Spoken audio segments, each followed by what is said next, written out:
Okay, so what we're going to be drawing is these five up here. There's no dimensions, so it really doesn't matter what size, but if you like, you can listen to me and I will give you some advice on what size to make it. So basically, we go back into our AutoCAD drawing. We have our template open, and we go into our models phase, which is the model tab on the bottom here. We have polar, we have OSNAP on, we have ortho on. Actually, polar we don't need. So ortho, OSNAP. The rest of the things just clutters the program, so try to keep them off. And I am in 3D modeling. You're probably on drafting and annotation. That's the original setup. So what I want you guys to do is switch it to 3D modeling. You'll see some new tabs up here. There's modeling, there's mesh, solid editing, in addition to our original stuff like draw, modify, coordinates, view, and so forth, layers. And also select is another tab that's new based on the 3D modeling layout. Our first figure is pretty much a rectangle shape, sort of. So what we need to do is we're going to draw a section of it. So if in that case, it'll be like the front view. This was the front. This is what we're going to draw. You don't have to put the dimensions in. I'm going to show the dimensions for your own benefit, but here we go. So I use the line command, create a line that is 1.5, making sure ortho is on. That way my lines are completely straight. Go 1 inch up and go 0.75 inches across. And I'm going to offset all these by 0.25.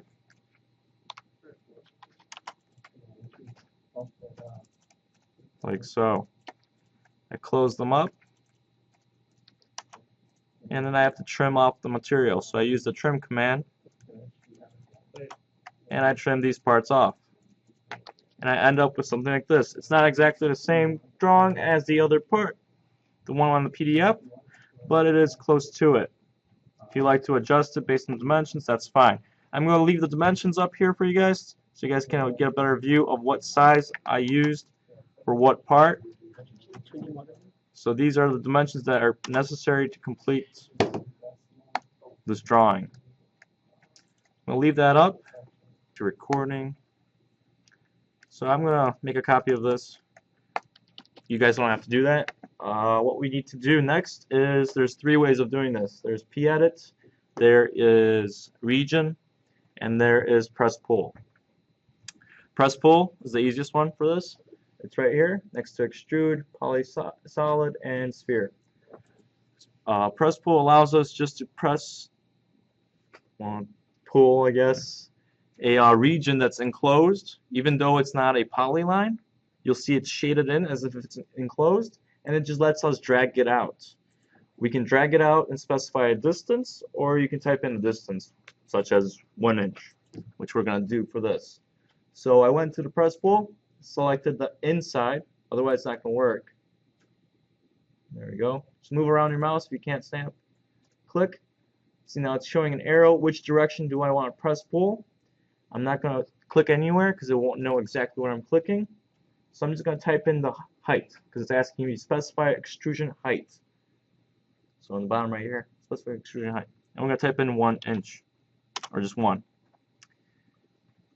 And click space to get out of the command. Now if I do a rotate, there's 2 ways of a rotate. You can use this rectangle, the view window. No, wait, view cube. That's it. View cube, and you can use that to rotate around to see it in an isometric view. So if you select a corner, it'll create a corner view. You can rotate it around to your own preference. The other option, I don't like actually using the view cube. What I like to use, which is a lot simpler for me, which is hold shift. You hold your scroll button, and then you move your mouse around. And that allows you to move the whole drawing in any way. And by letting go, you stay there. So again, you hold shift, you hold your scroll button on your mouse, and you just move around your mouse, and you'll see your object rotating in like a 3D atmosphere. Now, if you don't like the 2D version or view of your object, there is ways of changing the view. If you go up here to your view, it should be in your home tab. 2D wireframe is your default. There's a few different options. There's 3D hidden, where it's going to hide the lines that are behind the actual piece. So you can see those lines are missing. The next one is 3D wire. It's pretty much the same as the 2D wire. There's conceptual, which is my favorite, because it gives you a nice view of the objects, allows you to see that this is the right side because it's a little greenish. It's a little darker blue, and this is lighter blue. So it gives you a nice contrast for everything. And realistic is based on the layer you're working on. So if we're working on object layer, which is completely blue, it will show it as completely blue. So for this part of the semester, or this class, let's just stick with conceptual. Of course, there's more, but we're just going to go through conceptual. If your background is in black instead of white, don't worry about it. It doesn't have any effect on the drawing. It just might be visually more appealing to you or not. But this is the first part, and this is the first way of designing the 3D part. The other option is you select, hold on, I have to make a copy since everybody already has the original. The other option is you go to, under draw, there is an option for region. So it converts an object to enclosed an area into a region object. So basically it takes an enclosed object and it creates a polyline. So right now we have these segmented lines. Each line is separate. Once we go into draw region and create the region by selecting the entire object, it creates a single line. In addition to, it shades it in to let you know that it's completely a region.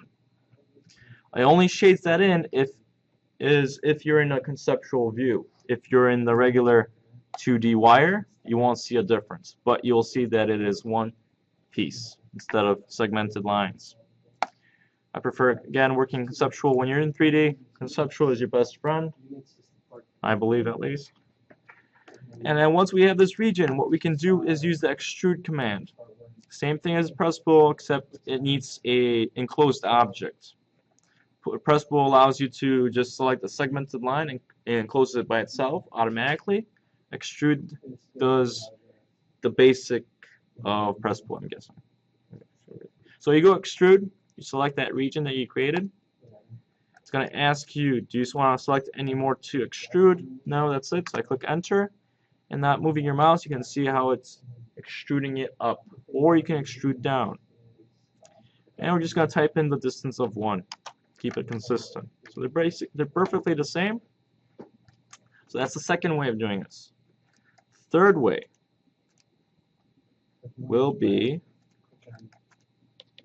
P-edit. P-edit is a tricky one, which has a lot of memorization. So we're going to go over this a few times during this class. Don't worry if you don't get it this time. There'll be plenty of times to get it. So P-edit is a short wording for polyline edit. So we just type it in. There is no icon that I know of. So P-edit, you click enter.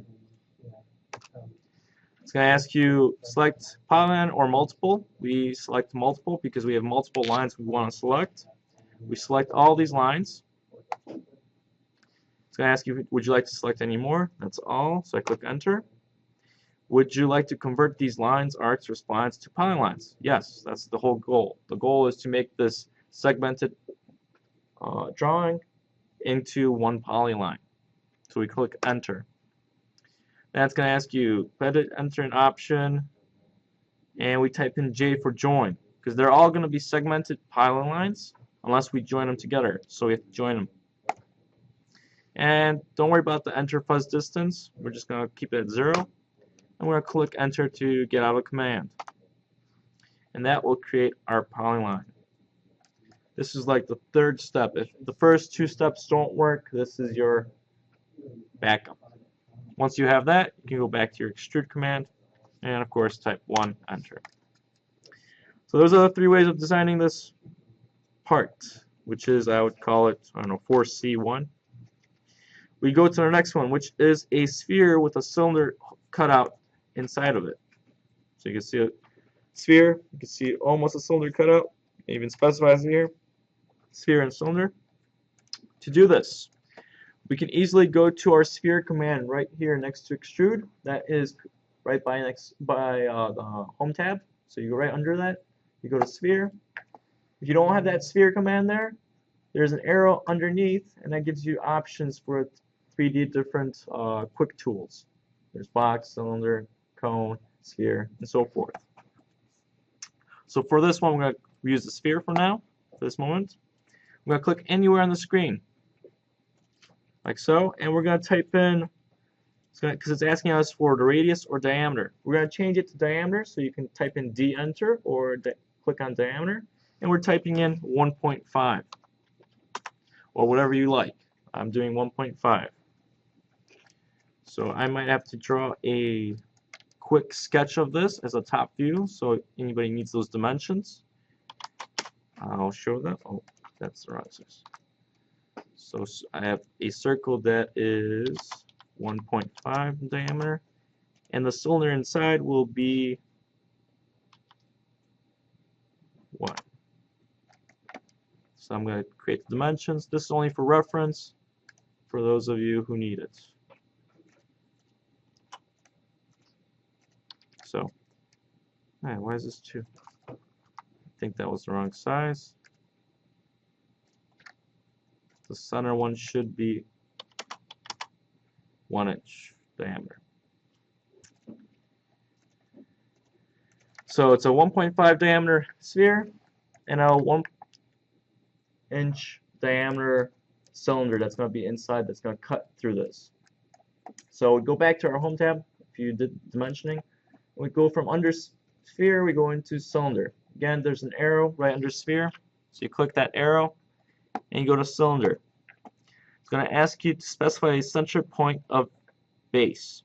We're going to select the center of the circle. So we're in the top view. Make sure you're on the top before you do this.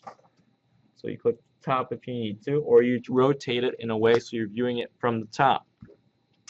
You go to cylinder, you snap to that center of the sphere. If you can't snap it onto the center, or it doesn't specify center, your O snap is not on. And even if it's on, it may not work if you don't have the center option turned on, activated.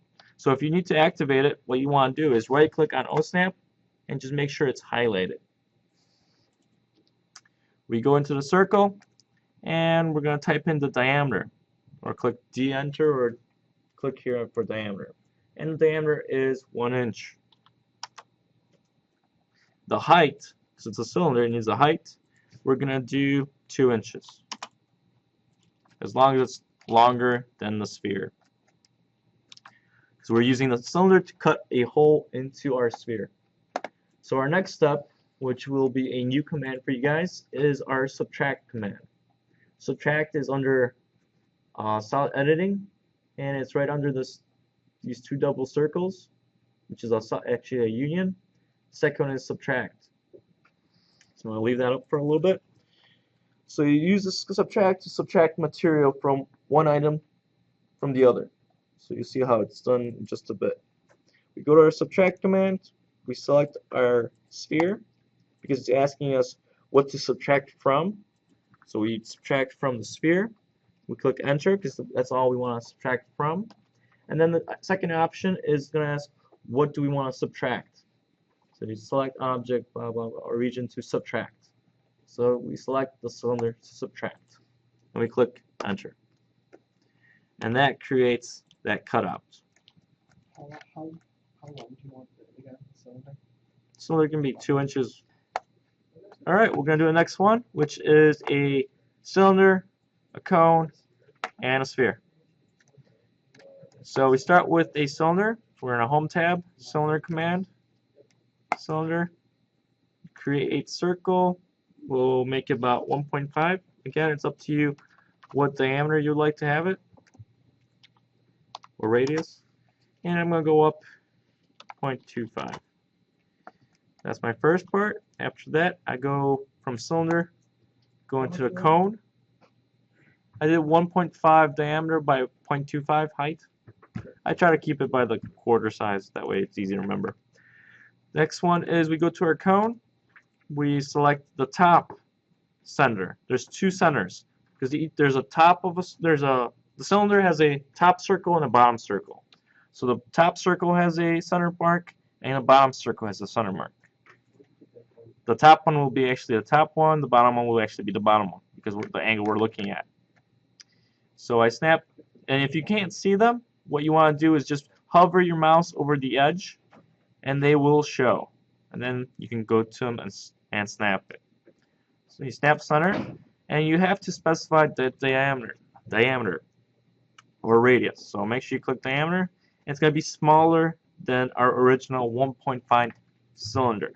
It's going to be, let's say, going to do 1 inch. And now we go with the height. Again, it's an optional height thing for you guys, but I'm going to go, I think 1.5 looks good. Creating the cone. So I'll do this one more time. So we get a cylinder, cone, and then we finally finish it up with a sphere. This time we have to click the end point of our cone, and we're going to type in D for diameter, maybe 1 inch, or you can go a little bit smaller. That looks a little big, but it's also up to you. Once we have it completed, this is 3 pieces. We want to make it one single item because it is my pawn. So I want to use union command. We have subtract. Right on top of subtract is union. Union allows to make 3 separate or more items joined together, or 2 items. One of the things about union is once you do it, you can't go back. So I recommend not doing it until the very end, or if you really want to just make it a union part, what I recommend doing is making a copy before you union it. So I'm going to make a copy of this pawn, and I'm going to union one, like so. So this is a complete union piece. You can see if I select it, it selects the entire body, and this is the segmented, 3-parted pawn. And that creates the pawn. We'll go to the next one soon. Alright, so our next part will be this weird shape here in blue. So it's basically a rectangle extruded out, another rectangle extruded out, and a wedge. Or they wanted us to use box, so we can use the box. So we start with a box, which can be a rectangle at the same time. We go more into like a top view. How do I do what? So box, right under home bar, home tab, box. It's pretty much how you create a rectangle. So you create a rectangle shape. I'm not giving you guys dimensions because it's just based on what you believe. And then we rotate it around to give it a thickness, which is about there. So you don't actually have to specify distances because we're not too worried about that. But at least as long as it looks something similar to the shape shown on the PDF. You have the rectangle, you do another box that's going to be inside, but we'll do it on the side for now. We also look at it from the top, that way we don't make it too big. So we make it a little bit smaller in this box, which we can actually do it here. So we create, you won't see it, so corner, corner, I rotate for the height, just about there. It looks good. Now the problem is it's not centered, so there's going to be a trick to this. We're going to move this away. Now there's 2 ways of doing the move command. You can use the move command that we used for 2D drafting, or by selecting the item you get this gizmo. Each arrow allows you to move an object. In addition to that, it also allows you to scale them up. Hold on. Okay. It also allows you to stretch it up or move it up. Where is it? I might have this up right. There we go. There's different gizmo options. We'll get into that later. Not today, but later in the semester maybe. So we're just trying to move it. So you select the item, use the arrows to move it out. And once we have that completed, we need to move it onto the center. So we might have to draw center lines to help you establish where the center of that rectangle is compared to the other rectangle. So a way to do this, actually there's an easy way. So we'll do it easy way. You use the move command, select the object you're moving, which is going to be the top box. You right click or click enter because it's asking you to select any more objects. No, that's all. We select the midpoint. Now there should be a triangle. If the midpoint is not active, you can go to OSNAP, right click, make sure your midpoint is active, highlight it. We select the midpoint of this and match it to the midpoint of the lower rectangle. Oh, my computer froze. There we go. So it's aligned. Next step will be we'll move the command again. Use the move command again. Select the box, right click or enter. We use the midpoint here and we move it to the end point or perpendicular. We did that because I wasn't sure where the center was. So the only way to get it perfectly centered would be to move from this point to the center of this line. That would move this whole object from its center to the center of this line here. You'll see what I mean in just a minute. So again, we use the move command. We select the object we're moving. We click enter. We select this midpoint right here. Or actually, no, sorry. We select the endpoint here, and we move it across to the midpoint. So it moves exactly to the center of the bottom rectangle. And that's how we have it centered. So let me do that one more time. So let's say my box is here. I want it to be exactly centered on this rectangle. I use the move command. I select the object, click enter or space. I select the midpoint of this face, and I select the midpoint of the lower rectangle. Do that again, but this time I select the endpoint here, and I move it to, oh, I'm sorry, I forgot one step. I select this object, move from its center here to the end, and I do the move command again from this endpoint to this center, and that creates the center of the rectangle. I'm going to walk around, make sure everybody got this, but let's move up a little bit more. Next step will be to use the wedge. So under box, there is a wedge command. You go to wedge. Click anywhere on the screen away from the object. We're going to work from the side, and then we'll move it into position. You may need to rotate, though. So we're going to click somewhere here. Now it's going to ask you for the other corner. I'm not sure where that's going to be, or I could assume that's going to be this size and go up, but that's incorrect. Sometimes it gets tricky. So what I recommend doing is when you do the wedge command, you select wedge, you select a point on the screen, you type in L for length. That allows you to decide the length of it, so it's going to be 2 inches. The width, 0.25 or something close to that, and the height, creating a wedge. Once you have that, you can move it over just the way we did before, but this time what you need to do is select the center of this wedge and select the center midpoint of the inside rectangle. Now you can see the wedge is way too big, so that's alright. We're just going to scale it down. To do that, you can use the scale command that we did previously, which is okay, scale. No, stretch. Here we go. Scale. Oh, that's scale online. What am I missing? Oh, right here.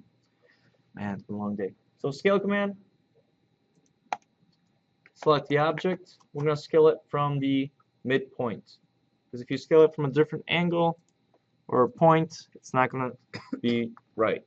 I'm going to scale it down to about I'm saying about 0.35. It all depends on your drawing. And then from the top view, we select that wedge, and we can use the mirror command. Again, there's mirror command. We're going to use the midpoint of the bottom rectangle or even the top rectangle as a mirror line, creating our object. For this. So our final one for today is going to be the fifth example, which is a cylinder and a torus. So basically for this, we go back to our design. We do a cylinder, which we know how to do previously. We select the cylinder command. We create a circle. Let's call it about 1 inch diameter. So cylinder, D for diameter, 1. And we'll put the height of, let's say, 2. So we have a cylinder here. What we want to do next is create a torus. To do that, you also go into this area under the Home tab, and the last one is torus. We select the torus. It's going to ask us to specify center point. Our center point is going to be either the top of the cylinder or the bottom. Up to you. I'm going to start from the top. Our next option is for the diameter or radius. I'm going to click diameter, and I'm going to make it a little bit bigger or about the same size as our cylinder, which is, I think it was 1 inch. Yeah. So I'm going to do 1.25. And our next option is for the radius of the actual tube. So if you think of a donut, we created the size of the donut, but we didn't give it a thickness. So if you cut a donut in half, you'll see a radius, 2 radius. That's the radius they're asking for, so the tube radius, which is going to be pretty small. So we can do probably 0.5. We're actually smaller than that, 0.25. And that creates that donut. Once do that one more time. So go down to Home tab, torus. Let's ask for the center point. We select the center of the cylinder. We're going to type in D for diameter, 1.25. And the radius, I'm going to actually make it a little bit smaller on this side. I'm going to type in 0.125. So you can see a difference. Now if you also wish, I think it looks like there is a cutout in the center of that cylinder. So we have to draw one more circle from the top, or we create a cylinder. So we go from the Home tab, go to cylinder. Either you can start from top or bottom. I recommend going from the bottom, but make sure you snap on to the center of the cylinder or the torus. We create a circle that is a little smaller, so we can do about, let's say, a diameter of 0.75. And the height doesn't matter because we're going to use that to subtract it from the material, so it can be really tall. And what we want to do is use the subtract command, which is right under union, next to that slice command.